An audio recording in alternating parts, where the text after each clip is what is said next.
হোলি তো শেষ হয়ে গেল, কিন্তু হোলিতে আমি একটা স্পেশালভাবে চিকেন করেছি। সেই চিকেনের রেসিপিটা সবার সাথে শেয়ার করে নেবো। চলুন দেখাই কীভাবে করেছি। কড়াইতে গরম জল হয়ে গেছে, ওতে বেশ কিছুটা লবণ দিয়ে দিলাম। আমি 1.5 কিলো চিকেন নিয়েছি। চিকেনটা ছোটো ছোটো পিস আকারে করে সিদ্ধ করে নিয়েছি, 15 মিনিট জল ঝরাতে দিয়ে দিলাম।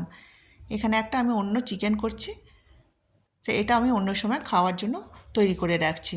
কড়াইতে আমি ড্রাই রোস্ট করে নিচ্ছি। চিকেন ভাজা করব, তারই মশলাটা আমি এখানে ড্রাই রোস্ট করে নিচ্ছি। এটা একদম চিকেন ভাজার শেষে দেব। আজকে করব চিকেন ভাজা, স্পেশালভাবে চিকেন ভাজা। এখানে পেঁয়াজ কিছুটা ভেজে নিয়েছি আর ক্যাপসিকামও কিছুটা ভেজে নিলাম। কড়াইতে তেল দিয়ে আরও 5 ফোড়ন দিয়েছি আর বেশ কিছুটা কাঁচা লঙ্কা, শুকনো লঙ্কার ফোড়ন দেব। আমার পরিমাণও আছে, মাংসের পরিমাণটাও আছে 1.5 কিলো, সেই অনুযায়ী ঝালটা দিলাম। গুঁড়ো লঙ্কা ব্যবহার করব না, তার জন্যই কাঁচা লঙ্কাটা এত দিয়েছি। রসুন দিয়েছি, রসুনগুলো একটু কেটে কেটে দিয়েছি। রসুনটা ভাজা হলে এখানে 500 মতো পেঁয়াজ দিয়েছি আমি।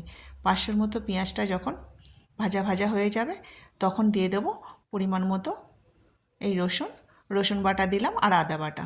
এটাও ভালো করে কষিয়ে নেব। এই চিকেন ভাজাটা না মানে বিকালে চায়ের সাথে, কফির সাথে খেতে খুব ভালো লাগে আর খুব সহজেই কিন্তু তৈরি হয়ে যায়। এটা একটা অন্যরকম টেস্ট লাগে খেতে, কিন্তু আমার খুবই ভালো লাগে। তাই জন্য এবছরে আমি দোলে এই চিকেন ভাজা করছি। যে সিদ্ধ করেছিলাম চিকেনটা, সেটা এবার মশলার মধ্যে দিয়ে দিয়ে ভালো করে নেড়ে ছেড়ে নেব। খুব বেশি কিন্তু সময় লাগে না। এই যে ভাজতে ভাজতে প্রায় আমার অর্ধেক ভাজা হয়ে গেছে। এবার দিয়ে দেবো পরিমাণ মতো লবণ। আগেও কিন্তু আমি চিকেনে লবণ দিয়েছি, সেই বুঝেই লবণটা দিলাম। দিয়ে দিলাম জিরে গুঁড়ো, ধনে গুঁড়ো আর একটু গোলমরিচ গুঁড়ো। দিয়ে দেবো রঙের জন্য হলুদ আর কাশ্মীরি লঙ্কা। গুঁড়ো লঙ্কা তো ব্যবহার করব না, আগেই এত লঙ্কা দিয়ে দিয়েছি। সবার জন্য রান্নাটা করছি তো, তাই আমি সবার মতো বুঝে সুঝে রান্নাটা করছি, যাতে ঝালও না হয় আর খেতেও খুব ভালো লাগে। বাচ্চা বড় সবাই কিন্তু এই আজকে দোলের যে রান্নাটা করেছি সবাই খাবে। দেখুন, বলতে বলতে আমার সব রান্নাটা কমপ্লিট হয়ে গেল।